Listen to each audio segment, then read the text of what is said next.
Assalamualaikum warahmatullahi wabarakatuh.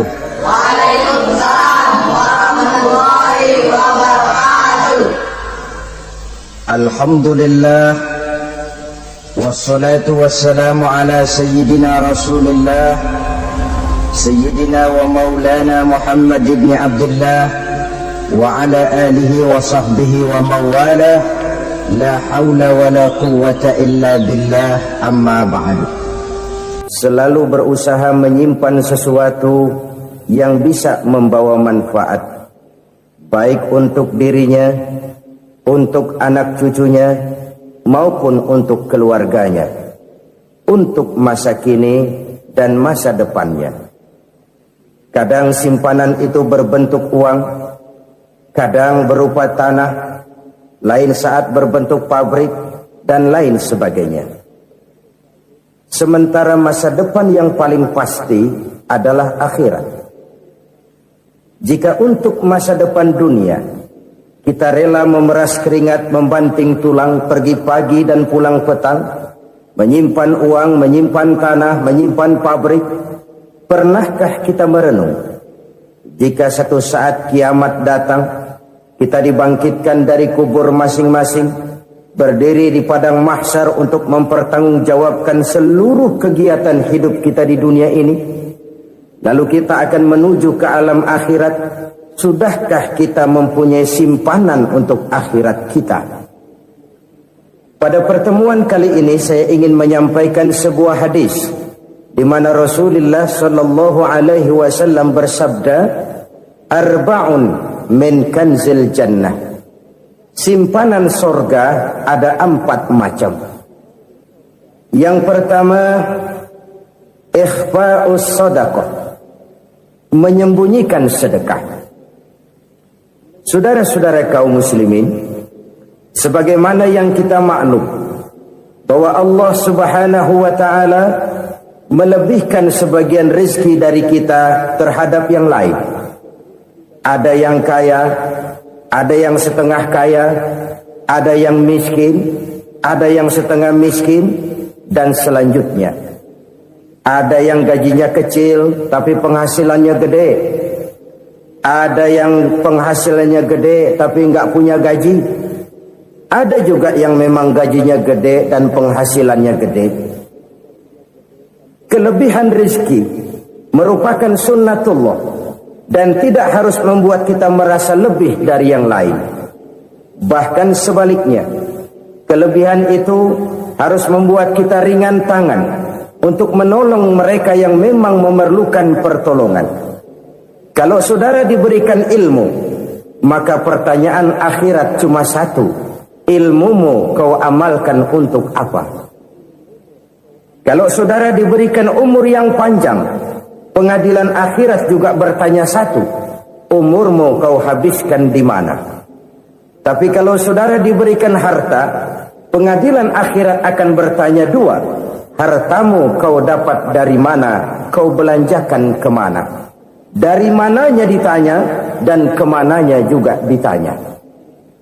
Oleh karena kita akan dimintakan pertanggungan jawab, maka amanah yang bernama harta ini harus kita gunakan dengan sebaik-baiknya. Ada penggunaan yang merupakan kewajiban, itu zakat namanya. Ada penggunaan yang sewaktu-waktu, itu infak namanya. Ada yang lebih sewaktu-waktu lagi, dan itu sedekah namanya. Zakat dia terikat oleh haul dan nisab, oleh putaran batas waktu dan ukuran dari harta itu sendiri. Sedangkan infak terikat oleh situasi dan kondisi perekonomian seseorang.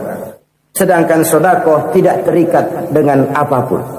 Dalam kondisi seperti apapun kita bisa melakukan sedekah dengan yang terkecil sekalipun. Sampai-sampai Rasulullah sallallahu alaihi wasallam mengajarkan, la tahqiranna minal ma'rufi syai'an walau an talqa akhaka biwajhin talik. Atau ada hadis, tabassumuka fi wajhi akhika laka shadaqah. Senyumanmu kepada temanmu adalah sedekah. Jadi untuk melakukan sedekah tidak harus dalam berbentuk uang. Dengan ilmu kita bisa sedekah, Dengan tenaga kita bisa bersedekah, dengan pikiran kita bisa bersedekah, bahkan senyum kepada teman itu pun sedekah. Jadi kalau sedekah dengan uang memang belum punya uang, nyengir aja banyakin. Itu asal pada tempatnya, jangan lalu ketemu tiang listrik cengengesan. Tentu tidak pada tempatnya dan tidak wajar. Nah, sedekah yang paling dicintai Allah adalah sedekah yang disembunyikan. Artinya jauh dari sifat riya. Kan kadang-kadang ada orang sedekah itu disebutkan namanya. Apa tidak bagus? Kalau memang niatnya ikhlas, ya bagus-bagus saja. Untuk memberikan sugesti kepada yang lain.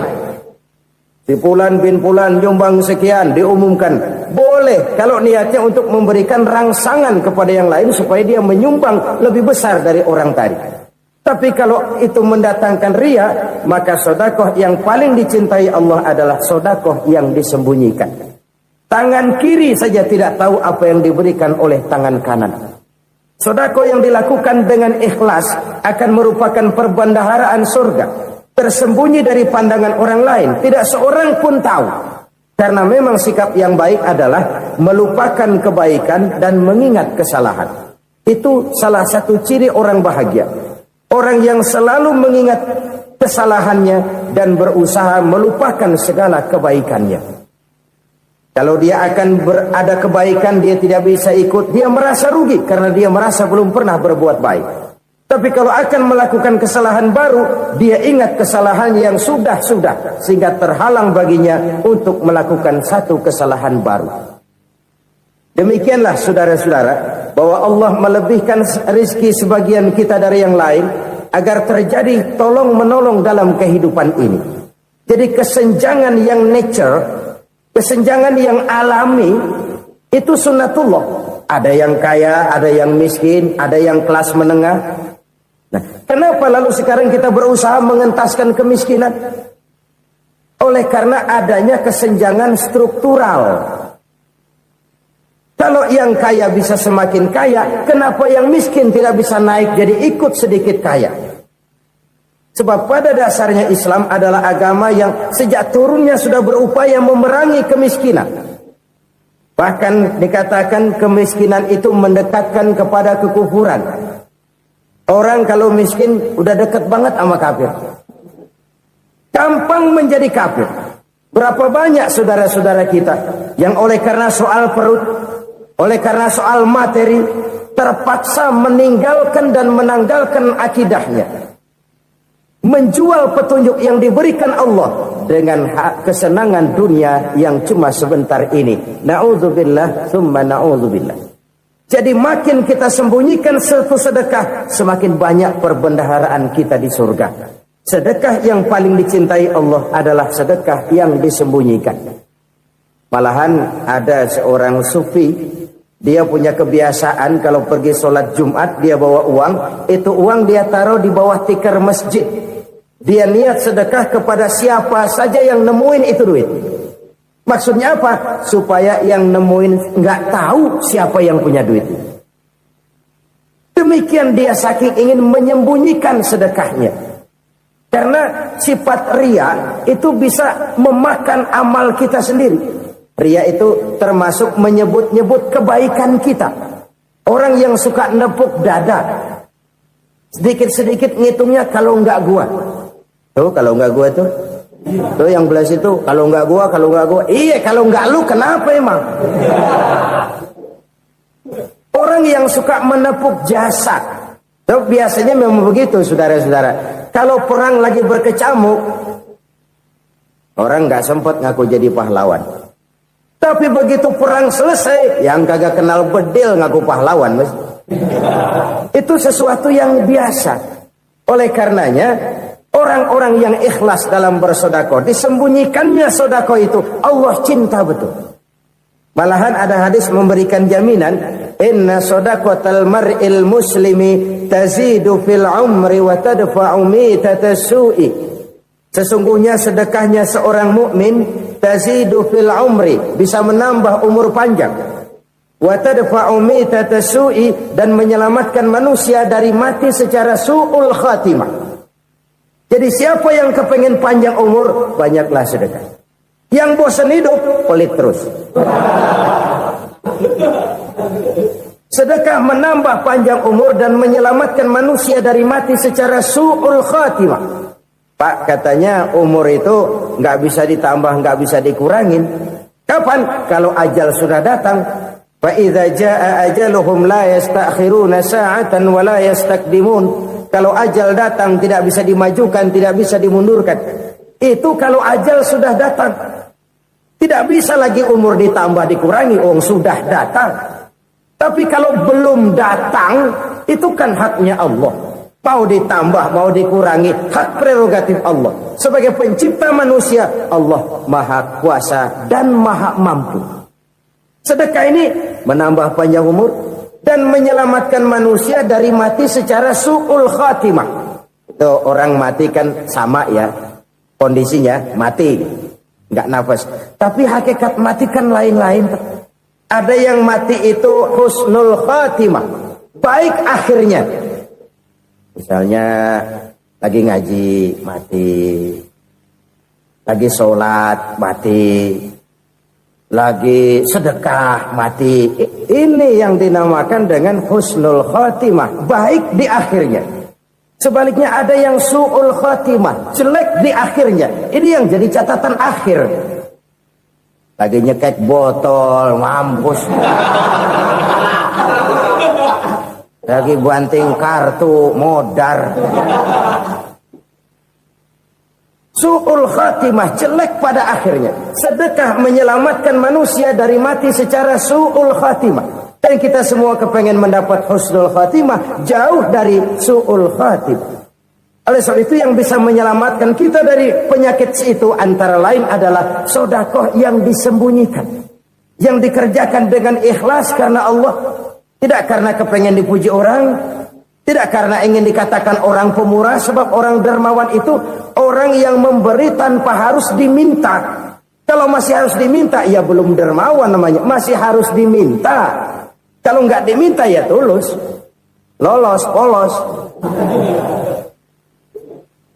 Saudara-saudara kaum muslimin rahimakumullah. Harta adalah amanat dan akan kita pertanggungjawabkan. Allah melebihkan rizki sebagian kita dari yang lain agar kita saling tolong menolong, bantu membantu. Nabi janjikan siapa yang meringankan beban saudaranya muslim di dunia, Allah akan meringankan bebannya di akhirat nanti. Sebuah jaminan dari baginda Nabi. Si orang yang kita bantu barangkali tidak bisa membalas, Allah yang akan membalas lewat jalan lain yang tidak pernah kita sangka-sangka. Ada orang tanya, Pak, ini ada orang nyumbang masjid sambil marah-marah, bagaimana? Saya bilang sumbangannya aja ambil, marahnya jangan. Marahnya jangan diambil, itu urusan dia. Saudara-saudara kaum muslimin rahimakumullah. Umat Islam ini kan umat yang punya potensi besar. Kadang kita merenung, kenapa kadang-kadang pembangunan masjid kok lambat sekali? Kalau hotel hari ini peletakan pertama, bulan depan peresmian. Supermarket hari ini peletakan batu pertama, minggu depan peresmian. Tapi kalau sudah yang namanya masjid, kadang-kadang peletakan batu pertama sekaligus jadi batu terakhir.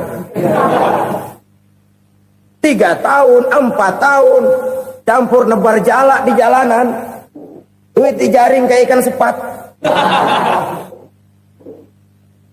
Apa tidak ada orang Islam yang kaya? Banyak. Apa tidak ada pengusaha muslim yang jadi konglomerat? Ada. Lalu yang belum banyak itu yang komit terhadap nilai-nilai agamanya.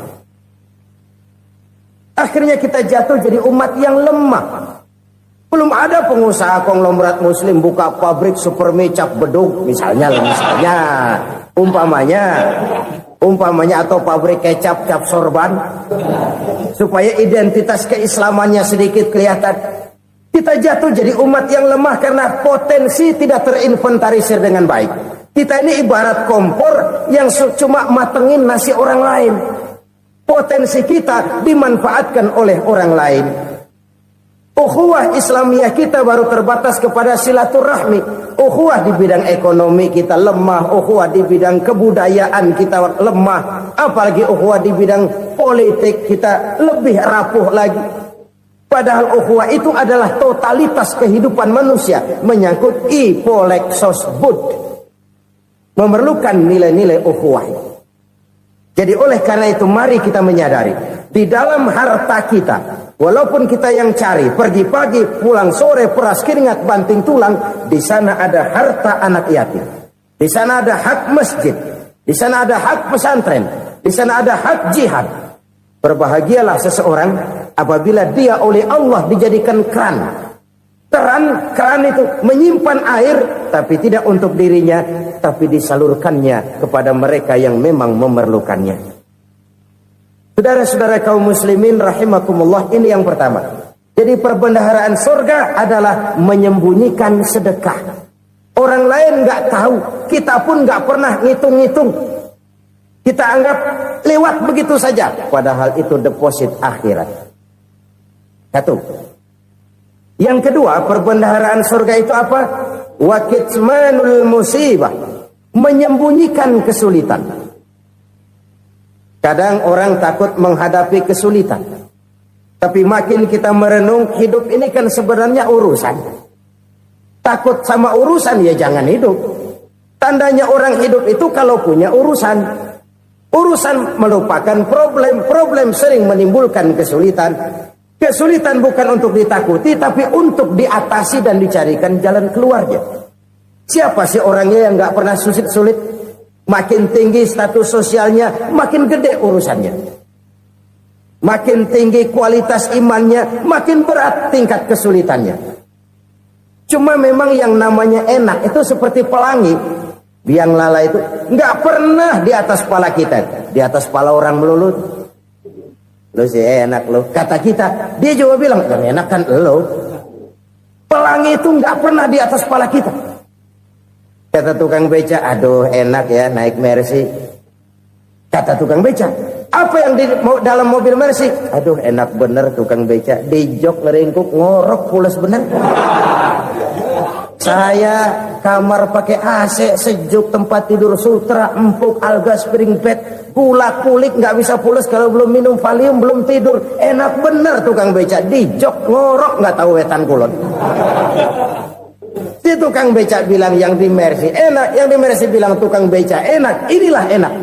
Nggak pernah di atas kepala kita, di atas kepala orang lain melulu enak itu. Nah, saudara-saudara,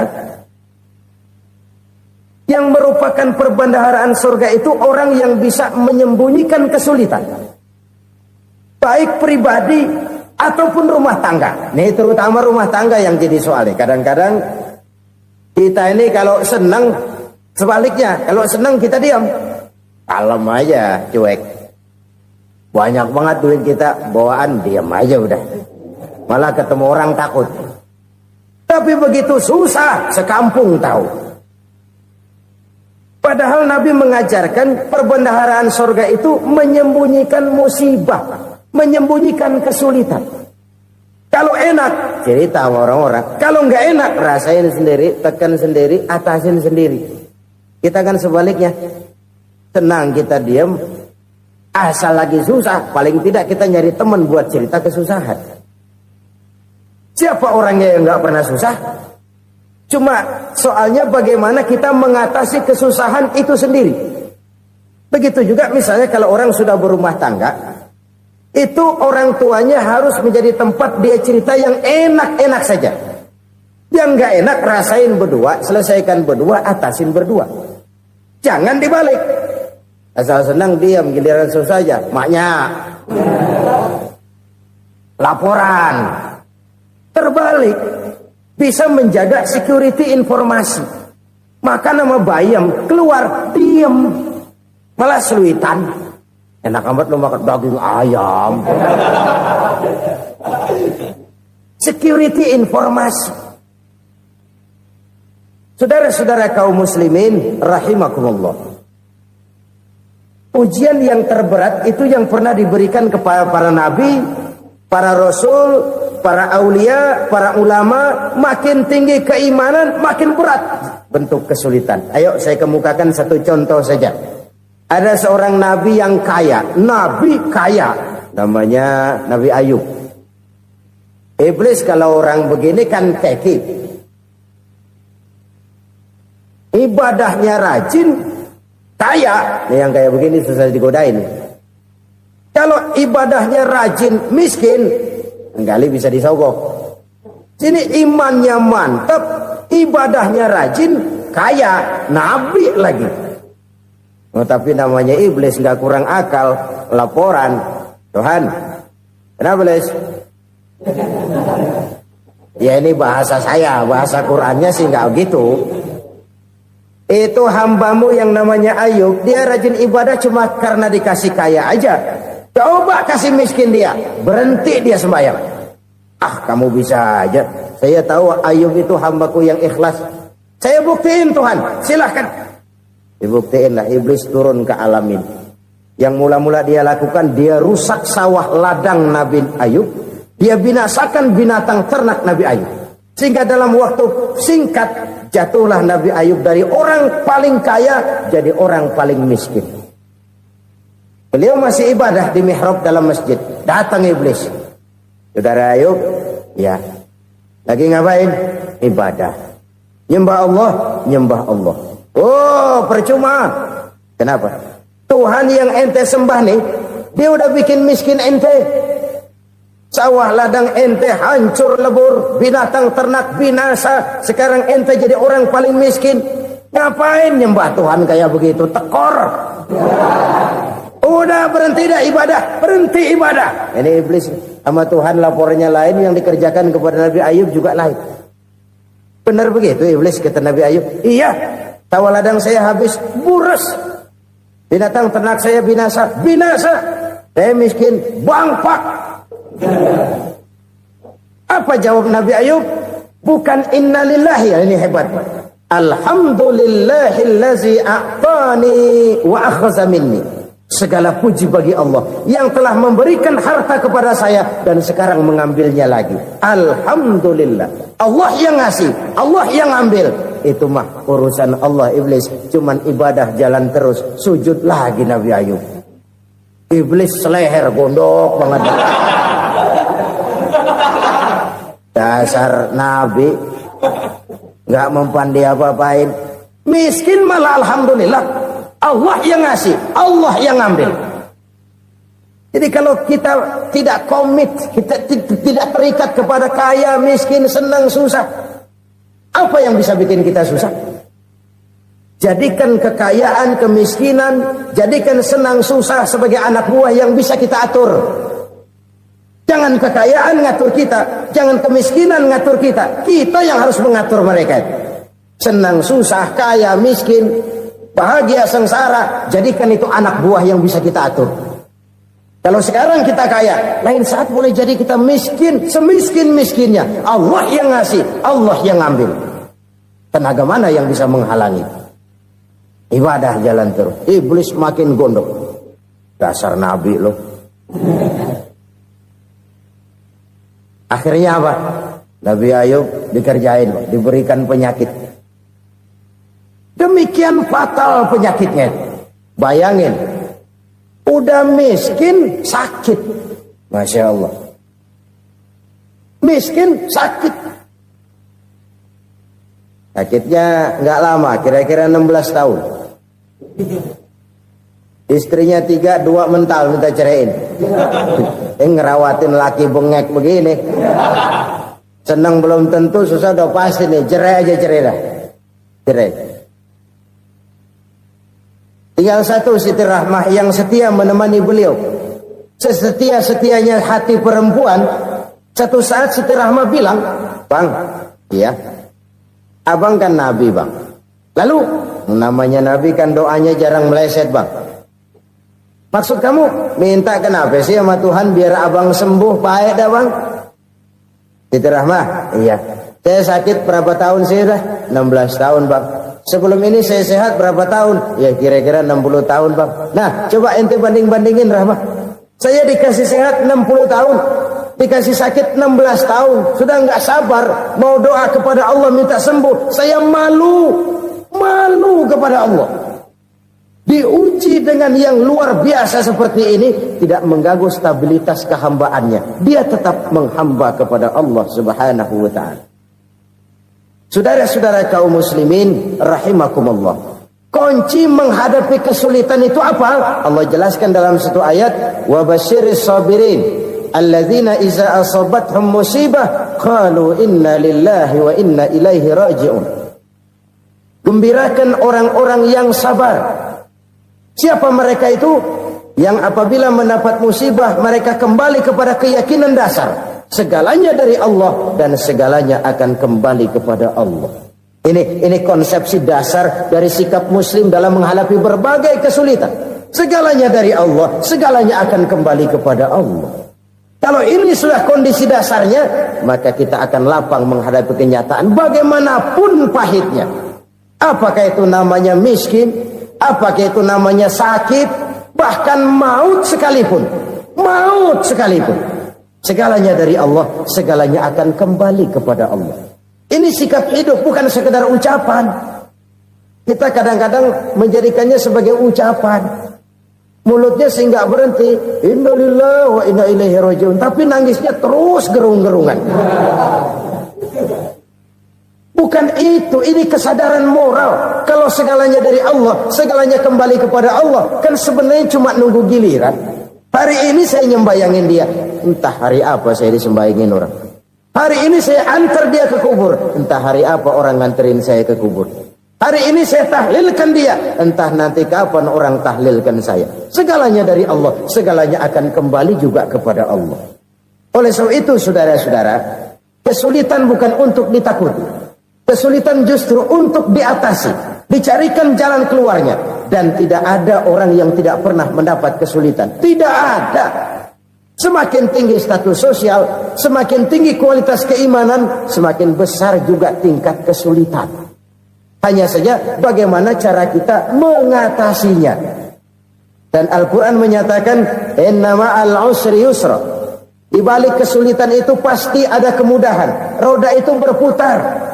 Karena itu Rasulullah sallallahu alaihi wasallam mengingatkan kepada kita, ta'arraf ila Allah fir raha ya'rifka fis syiddah.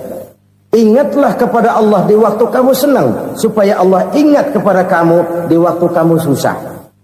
Kalau waktu senang kita ingat kepada Allah, kita susah, Allah tidak akan meninggalkan kita. Tapi kalau waktu senang kita jauh dari Allah, sujud tidak sempat, dengan masjid jauh, ketika senang kita lupakan Allah. Nanti begitu kita susah, Allah lupakan kita. Dan itu menyakitkan. Oleh karena itu orang-orang tua kita dulu bilang, kalau lagi sehat ingat-ingat lu bakal sakit nanti. Kalau lagi kaya ingat-ingat satu saat kita bakal jatuh miskin. Bahkan kalau lagi muda ingat-ingat kita bakal tua. Dan yang terpenting, kalau lagi hidup ingat-ingat kita bakal mati. Saudara-saudara kaum muslimin rahimakumullah. Jadi yang kedua yang merupakan perbendaharaan surga, menyembunyikan musibah. Saudara-saudara kaum muslimin rahimakumullah. Hal ketiga yang merupakan perbendaharaan surga adalah wasilatur rahmi. Orang yang suka bersilaturahmi. Sebagaimana yang kita maklum bahwa manusia adalah makhluk yang disebut zon politika. Makhluk sosial yang tidak mungkin hidup sendiri-sendiri. Betapa dan siapapun kita memerlukan orang lain. Bodoh betul manusia kalau tinggal di tengah masyarakat tapi tidak mau bermasyarakat. Merasa hebat sendiri, pinter sendiri, gagah sendiri, kaya sendiri. Mungkin kalau mati juga ngubur sendiri. Jangankan kita di sini, di sorga saja Nabi Adam waktu sendirian bengong melulu, mondar mandir. Allah tegur dam sepi dam. Ya ini kalau bahasa saya. Iya Tuhan, sepi ini nggak ada coret-corekan pisan ini. Diciptakan Siti Hawa baru anteng Nabi Adam. Itu di sorga. Cobalah. Umpamanya saudara tinggal di Jakarta nih. Kayak bener. Apaan aja di Jakarta punya saudara dah. Jembatan Semanggi ambil. Monas, Buntel bawa pulang. Hotel-hotel ambil semua. Cuman tinggal di Jakarta sendirian. Apa enaknya? Betapa dan siapapun kita perlu orang lain.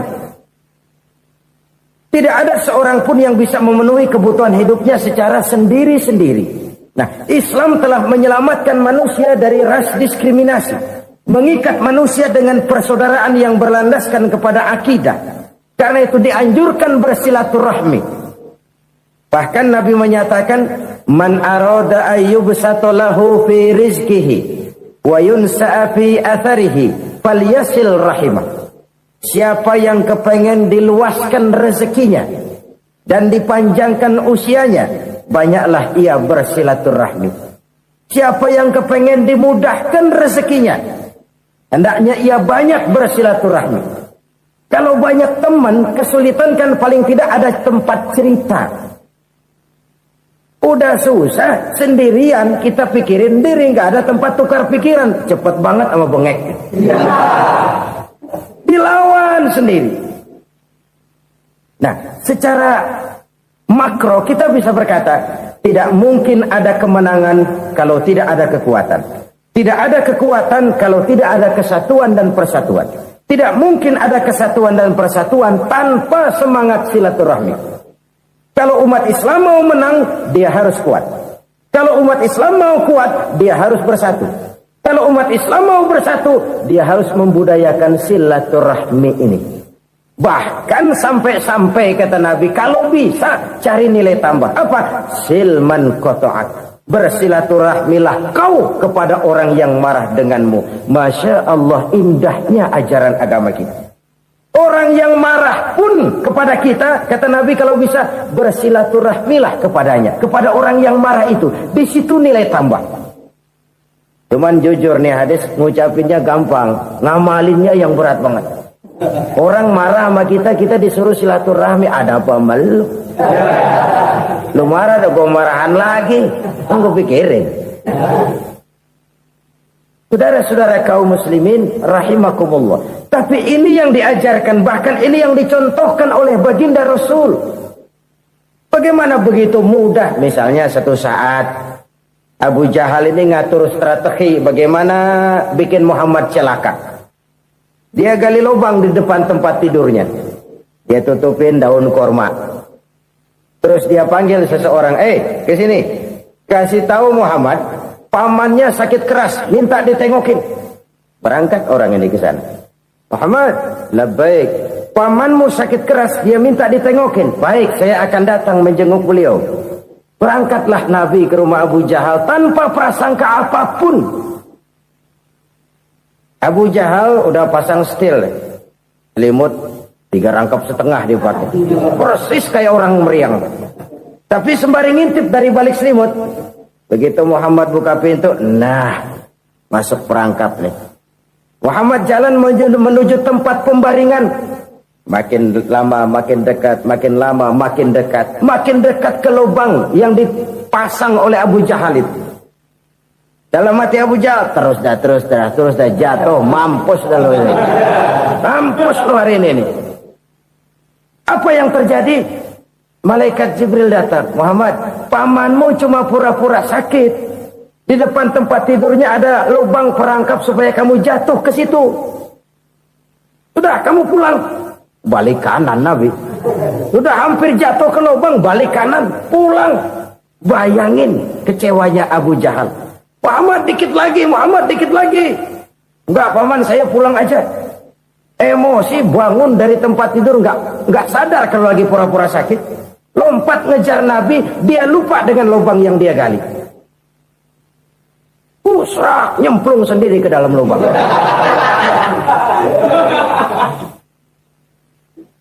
Nabi terus berlalu. Ini terjadi keanehan. Jatuh ke lubang yang dia gali itu sebenarnya nggak terlalu dalam ya, antara 3-4 meteran lah. Tolong saya jatuh ke lubang ini. Datanglah pelayan-pelayannya itu. Angkat saya dari sini. Oh, yang ngulurin tambang. Satu gulung belum juga nyampe itu tambah. Kurang beli lagi ke warung. Sambung ulur lagi, enggak juga bisa sampai. Wah, ini kerjaan Muhammad ini. Tolong siapa salah seorang kamu ke rumah Muhammad, kasih tahu encangnya kecebur. Minta ditolongin. Sampaikan kepada Rasul. Kenapa? Pamanmu jatuh ke lubang, Muhammad minta tolong diangkatin. Tambang udah nyambung-nyambung nggak nyampe juga. Ya, nanti saya datang saya tolong. Coba. Nyata-nyata orang berniat jahat mau mencelakakan dia. Datang dia menolong.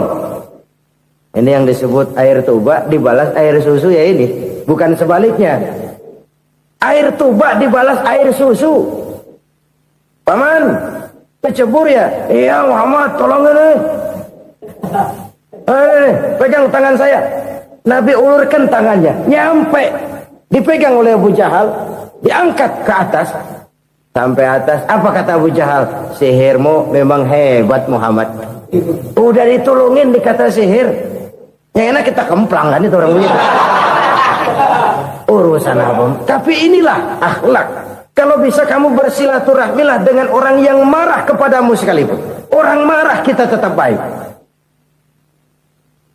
So, kalau kita berbuat baik sama orang yang memang baik, rasanya sih biasa-biasa aja. Orang baik kita baik lagi, ya draw aja, belum ada nilai tambah di situ. Baru ada nilai tambah kalau kita bisa berbuat baik kepada orang yang nyakitin kita. Itu namanya kita setingkat di atas dia. Dia sakitin kita, kita berbuat baik sama dia. Dia pelit sama kita baik sama dia. Dia marahin kita deketin dia. Di situ kita punya nilai tambah. Subhanallah, sangat luar biasa apa yang sudah disampaikan oleh guru kita almarhum Kiai Haji Zainuddin MZ.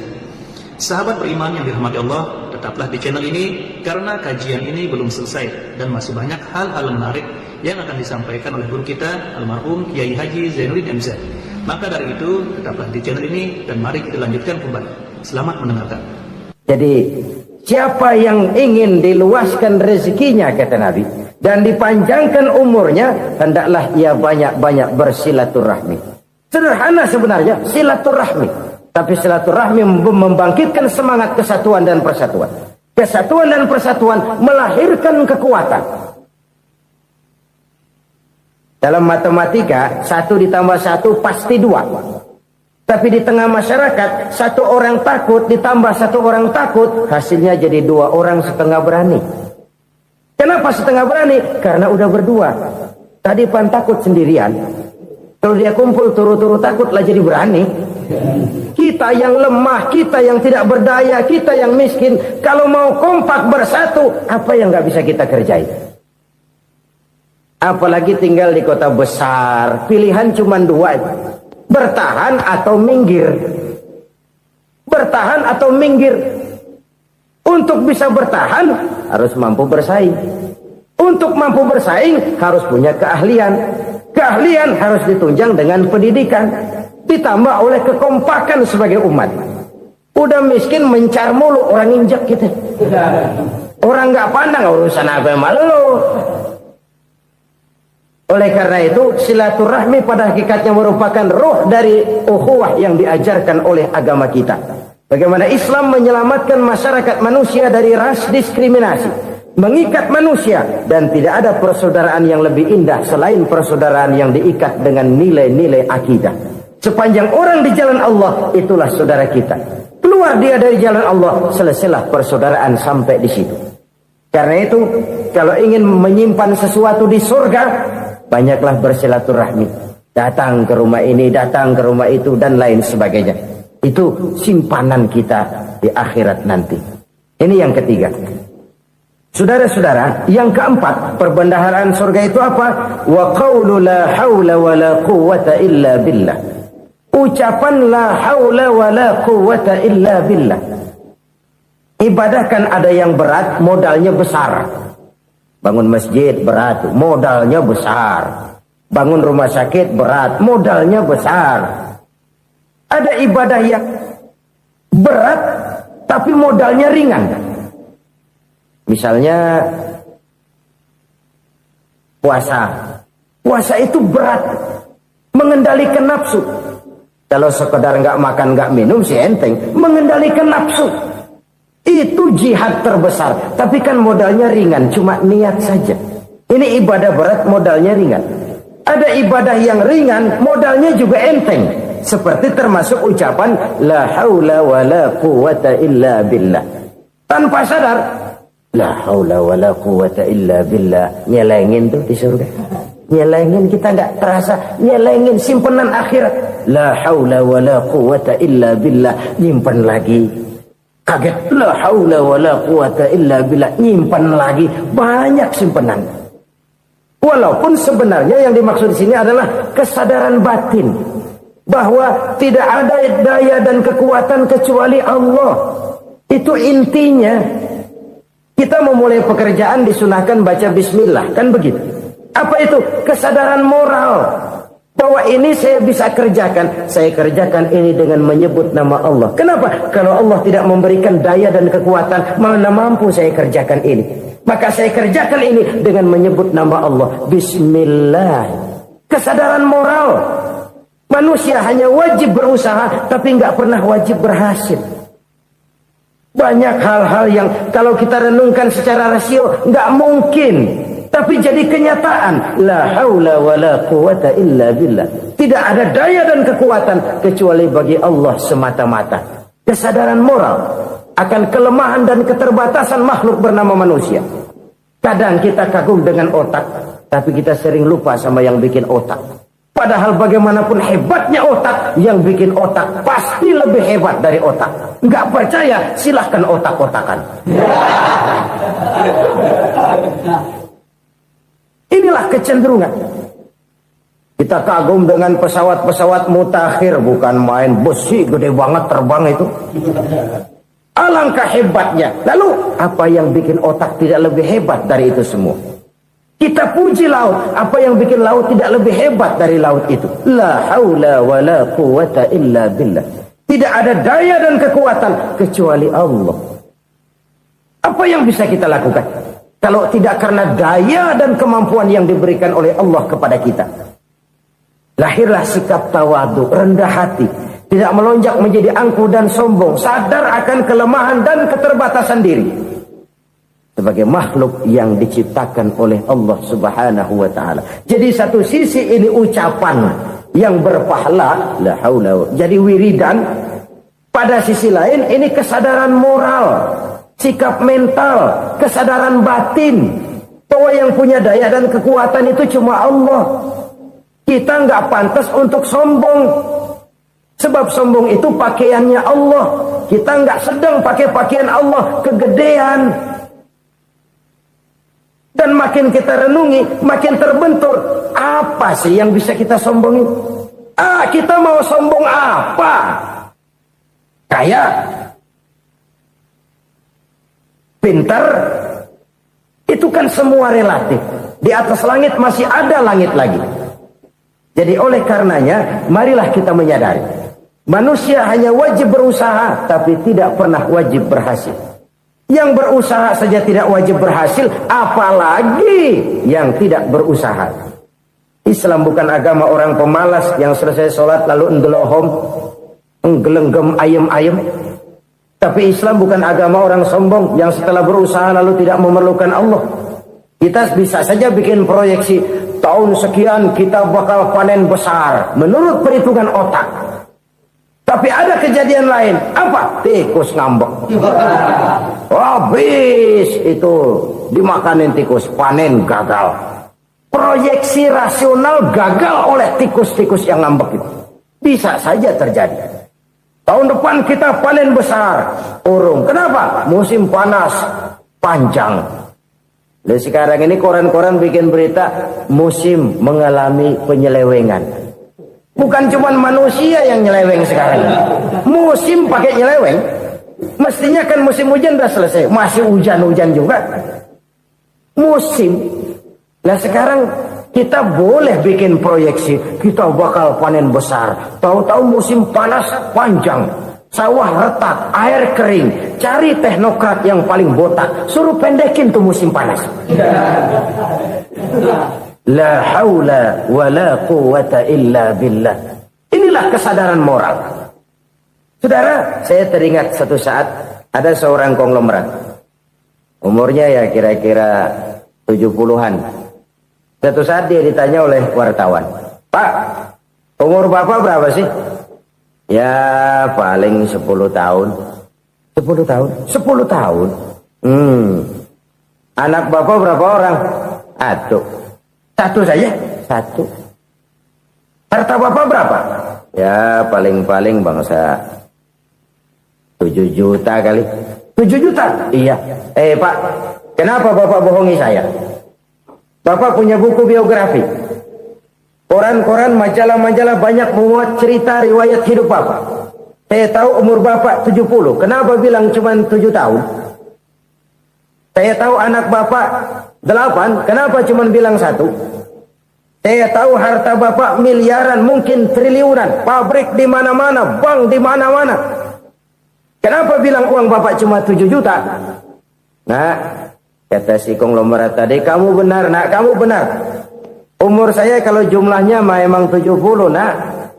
Cuman ingat-ingat saya, baru 7 tahun terakhir ini saya sujud. Baru 7 tahun terakhir ini saya berusaha dekat dengan Allah. Saya laksanakan perintahnya, saya jauhi larangannya. 7 tahun inilah rasanya yang ada nilainya di hadapan Allah. Yang 63 tahun matong, kelabu, kelem umur gue. Habis untuk maksiat, untuk munkarat. Maka ketika ditanya tadi, umur saya 7 tahun itu. Oh begitu Pak. Oh iya. Lalu anak Pak. Anak Bapak kan 8. Kenapa bilang cuma 1? Nah, kalau jumlah hitungannya memang anak saya 8. Tapi dari 8 orang ini rasanya cuma 1 nih. Yang bakal jadi buah hati, belahan jantung. Pelanjut cerita, penerus sejarah. Bakal jadi anak soleh yang akan mendoakan saya. Cuma 1 rasanya anak saya ini yang bakal jadi buah hati saya. Besar-besaran saya. Yang akan mendoakan di kubur saya. Yang akan mendoakan di akhirat saya. Yang 7 orang mana? Masya Allah, yang atu tenggeng. Yang atu nyekek botol mulu. Yang atu nggak karu-karuan. Makanya saya bilang 1 anak saya yang akan bisa mendoakan saya. Oh begitu Pak. Iya. Nah harta Pak. Harta Bapak kan triliunan. Pabrik Bapak di mana-mana. Uang Bapak hampir di tiap bank-bank besar. Kenapa bilang cuma 7 juta? Betul kau nak. Harta saya kalau jumlahnya memang miliaran, triliunan mungkin. Tapi yang saya ingat baru 7 juta tuh yang saya belanjakan di jalan Allah. Saya nyumbang masjid. Saya santuni yatim piatu. Saya bantu pembangunan pesantren. Saya bantu pembangunan rumah sakit Islam. Itu yang akan saya bawa pulang ke akhirat, yang 7 juta itu. Yang triliunan itu nanti akan diperebutkan oleh anak-anak saya sebagai waris saya. Jadi harta saya 7 juta itu yang bakal nemenin saya di akhirat. Yang akan saya bawa pulang jadi teman saya. Saudara-saudara kaum muslimin, jangan-jangan orang tua itu adalah kita-kita ini. Jangan-jangan kita-kita ini adalah orang tua itu. Jangan-jangan itu potret dari diri kita masing-masing. Dari sekian umur yang diberikan Allah, berapa tahun yang ada nilainya di hadapan Allah? Dari sekian anak-anak yang merupakan amanah, berapa yang akan mendoakan kita sebagai orang tuanya menjadi anak soleh? Dari sekian banyak harta yang diberikan Allah, berapa yang akan kita bawa pulang menghadapnya nanti, yang kita belanjakan di jalan Allah? Ini sebuah potret kehidupan. Karena itu kita kembali kepada la haula wa la quwwata illa billah. Kita wajib berusaha, kita wajib berikhtiar. Selebihnya, segala daya dan kekuatan hanya milik Allah saja semata-mata. Satu kesadaran batin dari setiap pribadi muslim. Setelah ia berusaha dan berikhtiar, ia menyerahkannya kepada Allah Subhanahu wa ta'ala. Jadi, satu sisi ini merupakan wiridan ucapan yang mengandung pahala. Pada sisi lain, ini merupakan sikap batin dari seorang muslim di dalam ia menghadapi realitas kehidupan ini. Saudara-saudara kaum muslimin rahimakumullah. Kalau ini kita jadikan satu basis kehidupan, maka ini akan menyelamatkan manusia dari kemungkinan tergelincir menjadi orang yang lupa diri dan lupa daratan. Sebab itu Imamul Ghazali berpesan, jaddidis safinah fa innal bahra amiq wa khuziz zad fa inna safara ba'id wa khaffifil hamla fa innal hamla sadid. Perbarui selalu kapalmu karena lautan sangat dalam. Bawa bekal yang banyak karena perjalanan ini sangat jauh. Ringankan beban karena kebanyakan beban akan menyakitkan. Alangkah indah kalimat ini, alangkah dalam makna yang terkandung di sana. Perbarui selalu kapalmu karena lautan sangat dalam. Apa artinya ini? Jaga mentalmu baik-baik. Pelihara imanmu baik-baik karena hidup penuh cobaan seperti lautan. Kita kalau berlayar di lautan kan kadang-kadang tenang, angin bertiup sepoi-sepoi basah. Jika malam datang bintang gemintang bertabur menghias cakrawala, rembulan memantulkan sinarnya dengan indah. Dalam keadaan begitu berlayar enak, tapi lain saat ombak menggunung, halilintar menyambar, angin topan bertiup. Berapa banyak sudah saudara-saudara kita yang tenggelam di lautan dunia tanpa sadar bahwa dia belum sampai kepada pantai yang akan dituju. Berapa banyak sudah saudara-saudara kita yang tenggelam di lautan dunia ini tanpa sempat bangkit lagi. Dia menyangka sudah sampai kepada tujuannya.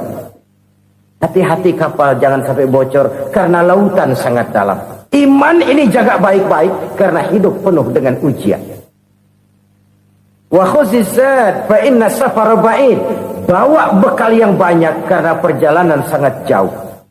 Saudara mau ke Bandung, bawa duit. Saudara mau ke Surabaya, banyakkan lagi duitnya. Saudara mau ke Mekah, gepokan, iketan tuh duit nggak lembaran lagi. Makin jauh perjalanan, makin banyak bekal yang harus kita bawa. Kalau saudara dari Jakarta mau ke Surabaya, kagak bawa duit berangkat juga, itu sih bukan berani namanya, nekat. Sampai Surabaya belum tentu, sengsara di jalan udah pasti. Kenapa? Nggak bawa bekal berangkat. Sama juga kita nih, misalnya belum sempat sembahyang, mati. Waduh, berani banget orang. Belum punya bekal, mati. Sengsara di jalan. Atau bekal tidak cukup. Dari Jakarta saudara mau ke Surabaya, bawa duit 500 perak. Paling jauh Cikampek nyampenya itu.